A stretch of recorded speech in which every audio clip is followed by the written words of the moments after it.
ஆத்தாடி ஆத்தா, அளவேல இப்படி ஒரு முடிவு எடுப்பா நான் எதிர்பார்க்கவே இல்லடி. ஏமா அந்த அம்மா இதுக்கு மேலேயும் சும்மா இருந்தாதான் நம்ம ஆச்சரியப்படணும். எப்படி பொம்பளை பிள்ளைய தாங்கி தாங்கி வளர்த்துச்சு, ஒருத்தர்கிட்ட விட்டு கொடுக்குமா?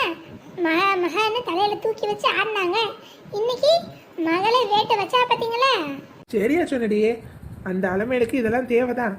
மல்லிகாக்கவும் உமாவையும் போட்டு என்ன பாடுபடுத்துச்சு. ஒரு கண்ணில் வெண்ணையும் ஒரு கண்ணில் சுண்ணாம்பையில் தடவிக்கிட்டு வேலை பார்த்துச்சு. இன்னைக்கு இருக்கு ஆப்பு. மகளும் மருமகனும் ஏமாத்திட்டாங்கன்னு தெரிஞ்சோடனே மூஞ்சில ஆடலையே. வேணும் அவளுக்கு.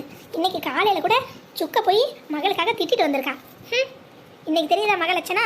சுக்கு சொன்னதுல என்ன தப்பு இருக்கு? ஆளுக்கு அவளை வையாதீங்கடி. 1000 இருந்தாலும் அப்ப மனசு கஷ்டத்துல இருப்பா. நான் ஒரு ரெட்டு போய் பார்த்துட்டு வந்துடுறேன்டி. எத்த சும்மா இருங்க சொல்லிட்டேன். என்ன இங்கே வாழுதுன்னு போறீங்களாக்கும்? காலையில் தானே உங்களை அசிங்கப்படுத்தி அனுப்புனாங்க.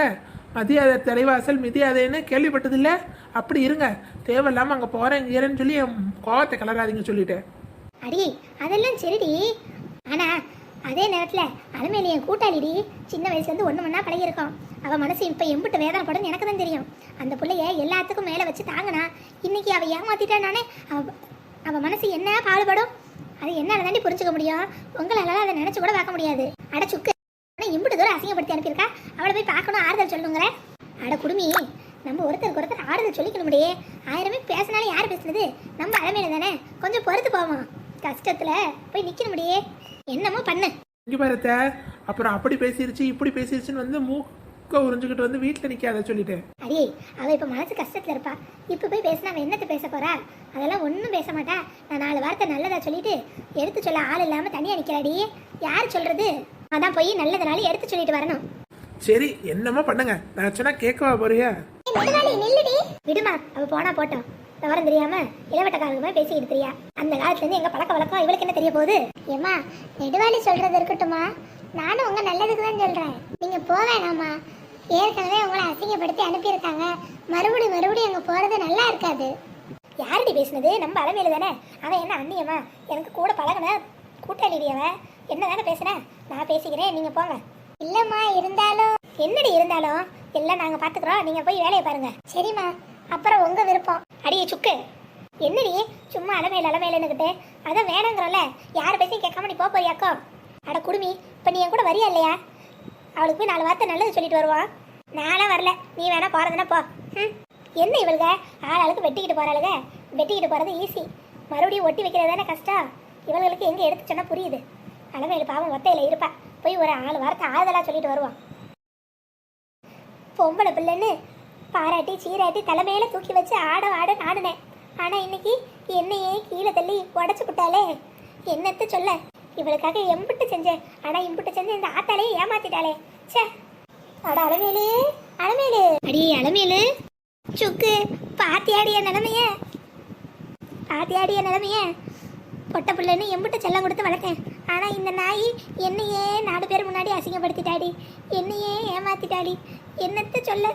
கண்ணுக்கு கண்ணா பாராட்டி சீராட்டி பால் ஊட்டி வளர்த்த பிள்ளை இன்னைக்கு என்னையே ஏமாத்திருச்சு. என் நிலைமை எங்கன்னு போய் சொல்லுவேன்? நான் வளர்த்த மாடு என் மாரிலையே முட்டிருச்சே. அட அலமேலு, எல்லா விஷயமும் கேள்விப்பட்டேன்டி. நடந்ததையே நினச்சிட்டு இருந்தேன். நாள் எப்படி ஓடும்? எல்லாத்தையும் தூக்கி எறிஞ்சிட்டு பழசெல்லாம் மறந்துடுடி. முடியல அலமேலு, நான் சொல்றேன்னு தப்பா எடுத்துக்காதடி. உன் பொண்ணுக்கு நீ ஓவரா இடம் கொடுத்துட்டேன். 1000 இருந்தாலும் கட்டி கொடுத்தா பிள்ளைய பிறந்த வீட்டில் இருந்தால் நல்லா இருக்கும். புகுந்த வீட்டில் போய் நாளையும் அனுசரித்து வாழணும். நீயே சொல்லு, உன் வீட்டுக்கு வந்த 2 மருமகளும் என்னைக்காவது ஒரு நாள் ஆத்தா வீட்டுக்கு போனாலே எப்போ வருவேன்னு எம்பிட்டு கேள்வி கேட்குறேன். ஆனால் உன் மகன் இங்கே வந்து எம்பிட்டு நாள் ஆச்சு. ஒத்த வார்த்தை சொல்லியிருப்பியா? இருந்தாலும் நீ இப்படி கண்ணீரோடு இருக்கிறப்போ என்னால் பார்த்துக்கிட்டு இருக்க முடியலடி. முதல்ல கண்ணை கடை, நான் சொல்கிறத கேளு. இல்லடி சுக்கு, மனசு கேட்கல. இவளுக்காக நான் எல்லாரையும் வேணும்னு நினைச்சேன். ஆனா இவ என்னையே ஏமாத்திட்டல போயிட்டா. நீ நல்லது எது கெட்டது எதுன்னு தெரியாம இருந்திருக்க. இப்பதான் உனக்கு சாமி எது சாத்தா எதுன்னு தெரிஞ்சிருச்சுல்ல. இப்பயாவது கொஞ்சம் சரியா இருடி. உன் புள்ள காளைய உனக்காக உயிரையே கொடுப்பான். ஆனா அவனை வேணான்னு வெட்டி விட்டு இவதான் முக்கியம்னு இவ பேச்சு கேட்டு ஆடுனேன். அவன் என்னவோ போட்டோ எப்படியோ போட்டோன்னு அவனை வீட்டை விட்டு தோத்துனேன். ஆனா இன்னைக்கு கூட ஆத்தாளுக்காக அவன் சட்டையை கோத்து பிடிச்ச வேண்டிய உன் மகன் உனக்காக எம்பிட்டு பண்ணியிருப்பான். இந்த குடும்பத்துக்காக எம்பிட்டு பண்ணியிருப்பான். யோசிச்சு பாரு. சின்ன வயசுல உன் வீட்டுக்காரர் உன் 3 பிள்ளைகளையும் விட்டுட்டு செத்தப்போ யார் உனக்காக கூட நின்னது? நீ வீடுகளுக்கெல்லாம் போய் 10 பாத்திரம் தேய்ச்சிட்டு இருந்த. ஆனா உன் காளைய பெரிய என்ன படிப்பு படிக்கட்டும், தங்கச்சி படிக்கட்டும், நான் இருக்கேன்னு அவன் தானடி உனக்கு தோளுக்கு தோளா நின்னா. இனிமேலாவது கொஞ்சம் புரிஞ்சு நடந்துக்க. என்னடா நம்ம கஷ்டத்தில் இருக்கிறப்போ நம்ம தப்பெல்லாம் சுட்டி காட்டுறாலே நினைக்காத. நான் ஒன்றும் உன் வீட்டுக்கு வந்து விருந்து சாப்பிட்டுட்டு போகிறேன், நாளோட ஒன்றும் கிடையாது. உன் நல்லது கெட்டதில் பங்கெடுத்து உனக்கு நல்ல புத்தி சொல்கிறதுல எனக்கு கடமை இருக்குடி. அதான் சொல்கிறேன், எடுத்துக்கிறது எடுத்துக்காது உன் விருப்பம். சொல்ல வேண்டியது ஏன் கடமைடி. ஏற்கனவே இதை பற்றி பேசி உங்ககிட்ட திட்டும் வாங்கிட்டேன், இருந்தாலும் மனசு கேட்கலடி. உனக்கு நல்ல புத்தி சொல்ல வேண்டியது ஏன் கடமை, என்னால் சொல்லாமல் இருக்க முடியாது. நீ என்னை எம்பிட்டு திட்டினாலும் உனக்கு நல்லது கெட்டது சொல்ல வேண்டிய இடத்துல நான் இருக்க முடியும். அதான் வந்து சொல்லிட்டு போகிறேன். யோசிச்சு நீயே ஒரு நல்ல முடிவாக எடு, அம்பிட்டு தான் சொல்லுவேன். வரேன். பழி ஒரு பக்கம் பாவம் ஒரு பக்கம்னு வாழாதடி. யோசிச்சு சரியா முடிவிடு. இனி அதை தப்ப தேர்த்திக்க. இனிமே உங்ககிட்ட சொல்றதுக்கு ஒண்ணும் இல்லடி. அம்பிட்டு தான் வரேன். யோசிச்சு நல்ல முடிவா எடு. அலமேலு, பெரிய தப்பு பண்ணிட்டடி, பெரிய தப்பு பண்ணிட்டேன். சுக்கு சொன்னது சரிதான். உன் மகளுக்கும் மருமகனுக்கும் சப்போர்ட் பண்ணிக்கிட்டு இதுங்க பேச்சு கேட்டு உனக்குன்னு இருந்த உன் சொத்து தொலைச்சிட்டடி. இந்த வீடும் கட்டடமும் உனக்கு இருந்து பெரிய சொத்து, உன் காலையும் தாண்டி உனக்கு இருந்து பெரிய சொத்து. அவனை துரத்திட்டு இப்படி பாம்புக்கு பாலை வாத்திருக்கியடி. சே எத்த சொல்லுடி.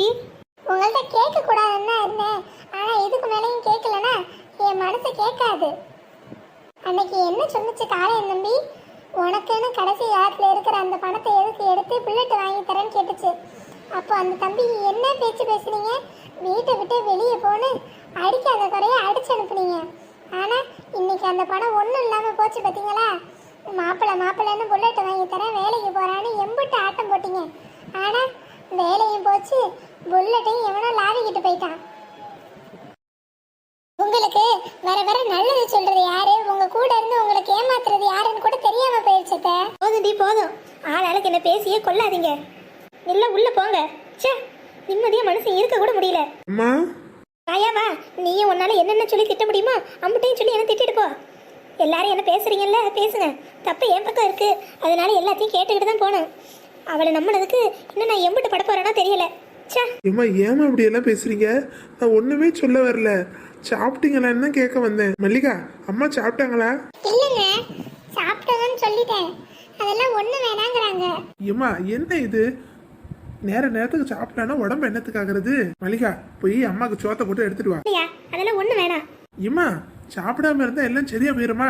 இப்ப வருத்தப்பட்டு என்ன பண்றது? பேசுறப்ப பேசிட்டு பண்றதெல்லாம் பண்ணிட்டு இப்ப வருத்தப்பட்டு சாப்பிடாம இருந்தா எல்லாம் சரியாயிடுமா? மல்லிகா என்னம்மா இதெல்லாம், ஏன் இப்படி பேசுற? ஏங்க சரியா தானங்க பேசுறேன். அன்னைக்கு காலை இந்த மீ உமாவும் அம்புட்டு தூரம் நல்லதை எடுத்து சொன்னாங்க, ஆனா கேட்கல. இன்னைக்கு வருத்தப்பட்டு உட்கார்ந்துருந்தா எல்லாம் சரியாயிடுமா? அவ பேசட்டுமையா, பேசட்டும். அவ பேசுறதுல என்ன தப்பு இருக்கு? அவ சொல்றது எல்லாமே நியாயம் தானே. எனக்கு தான் நல்லது எது கெட்டது எதுன்னு இம்புட்டு நாள் தெரியாம இருந்திருக்கேன். கண்ணை மறைச்சிருச்சியா, கண்ணை மறைச்சிருச்சு. ஐயா மூர்த்தி, நான் பெரிய தப்பு பண்ணிட்டேயா, என்ன மன்னிச்சிருங்கய்யா. ஏம்மா என்னமாச்சு? ஐயோ அத்தை, நான் இந்த கோவத்துல பேசிட்டேன், மன்னிச்சிடுங்க. இல்ல மல்லிகா, நீ பேசின எல்லாமே சரிதாண்டி. நான் பண்ணது எல்லாம் தப்பு தான். தேவையில்லாம கேப்பார் பேச்ச கேட்டு சொந்த காசுலயே சூனி வச்சுக்கிட்ட கதையா பெத்த பிள்ளையே வீட்டை விட்டு அனுப்பிட்டனே. ஏம்மா கண்ணை தொடங்கம்மா, உங்களுக்கு உடம்புக்கு ஏதாவது ஆயிட போகுது. ஆகட்டும்யா ஆகட்டும். இனிமே நான் உயிரோட இருந்து என்ன பண்ண போறேன்? எனக்கு ஏதாவது ஆனா கூட எனக்கு சந்தோஷம் தான். உங்க அப்பா உங்களை என்ன நம்பிதான் விட்டுட்டு போனாரு. ஆனா இன்னைக்கு அக்கு வேற ஆணி வேற இந்த குடும்பம் நிக்கிறத பாக்குறதுக்கு நான் இல்லாமையும் உங்க அப்பா இருக்கிற மாதிரியே உங்க அப்பா இருந்த இடத்துக்கு போயிடலாம். எப்பா இந்த கொடுமையெல்லாம் என்னால பார்க்க முடியல ஆத்தா. 3 பிள்ளை பெற்றிருந்தாலும் உங்க அப்பனுக்கு காலம் என்ன உசுறு. சும்மாவா சொன்னாங்க தாய்க்கு தலைமகன் தந்தைக்கு இளைய மகன்னு? அது எங்க விஷயத்துல தெரியுதான்ப்பு. நானா அவனை புரிஞ்சுக்காம துரத்தி விட்டேன். உங்க அப்பா ஆத்மா கூட என்ன மன்னிக்காதடியா. பாவம் இம்பிட்டு சொத்து பத்த வச்சுக்கிட்டு 4 பேர்கிட்ட கையை நீட்டி காசுக்கு வேலை பார்க்குறப்ப அவனுக்கு எம்பிட்டு மனசு வலிச்சிருக்கோம். 4 பேருக்கு சோறு போட வேண்டியவன் சோத்துக்காக 4 படி ஏறி இறங்குறான். என்னத்து சொல்ல, இவன் வீட்டு வயலில் வேலை பார்க்கவே 100 பேர் தேவை. ஆனால் இவன் 4 பேர்கிட்ட கையை கட்டி வேலை பார்த்து சம்பாதிக்கிறான். எம்பிட்டு பெரிய தப்பை பண்ணிட்டேன். என் தப்பை நினைச்சு எனக்கே அசிங்கமா இருக்கு. ஏம்மா விடுங்கம்மா. இனிமே என் மகன் மூஞ்சலையும் மருமக மூஞ்சலையும் எப்படி முடிப்பேன்? எத்த தப்பு பண்றது மனுஷ வாழ்க்கையில இயல்புத. அது யாரும் பண்ணாதவங்களே கிடையாது. ஆனா அது திருத்திக்கிறது தான் புத்திசாலித்தனம். இப்பயும் ஒன்றும் கெட்டு போல. பிள்ளைங்க நம்ம பிள்ளைகத்த நீங்க போய் ஒத்த வார்த்தை வான கூப்பிட்டா காளையன் தம்பியும் உமாவும் வந்துருவாங்க. ஏம்மா ஆமாம்மா, இதுவும் நல்ல யோசனை தான். நீங்க விஷயத்தை பேசி தம்பியை கூட்டிட்டு வந்துருங்கம்மா. ஆமாந்த, நீங்க போய் பேசினா கண்டிப்பா வருவாங்க. நெசமாவா மல்லிகா சொல்றேன், வருவாங்களா? ஏம்மா முதல்ல கண்ணை தொடங்க. கண்டிப்பா நீங்க கூப்பிட்டீங்கன்னா தம்பி வரும். உமானும் வருவா. நீங்க கூப்பிடணும் தானே எல்லாம் காத்துக்கிட்டு இருக்காங்க. நீங்க ஒரு வார்த்தை கூப்பிடுங்க, கண்டிப்பா மறுபடியும் நம்ம குடும்பம் ஒண்ணு சேர்ந்துரும். சரி மல்லிகா, நான் பண்ண தப்ப நானே சரி பண்றேன். என்ன இப்ப நான் கூப்பிட்டேன் என் மகன் வருவானா? எனக்கு எந்த கௌரவமும் கிடையாது. நான் போய் அவனை வான்னு கூட்டிட்டு வரேன், அம்பிட்டு தானே. எனக்கு என் பிள்ளைங்க முன்னாடி எந்த கௌரவமும் கிடையாது. என் பிள்ளை என்கிட்ட திரும்பி வந்தா மட்டும் போதும். என்ன மன்னிச்சா அதுவே போதும். அம்மா கேட்குறப்பே ரொம்ப சந்தோஷமா இருக்குமா. நீங்க வாங்க, முதல்ல காலையை வீட்டுக்கு போய் அவனை கூப்பிட்டுட்டு வந்துருவோம். இல்லடா, தப்பு பண்ணது நான் தானே, நீங்களாம் வேணாம். நானே என் பிள்ளைகிட்ட போய் பேசி அவனை கையோட கூட்டிட்டு வரேன். சரிட்ட, நீங்க போயிட்டு வாங்க, நாங்க இங்கேயே இருக்கோம். மல்லி பாத்தியா, அம்மாவே போய் கூப்பிடுறேன்ட்டாங்க. காலையை கண்டிப்பா வந்துருவோம். ஆமா மாமா, எனக்கும் அந்த நம்பிக்கை வந்துருச்சு. இனிமே நம்ம எல்லாம் பழையபடி ஒண்ணா எல்லாம் ஒரே வீட்டுல சந்தோஷமா வாழலாம்.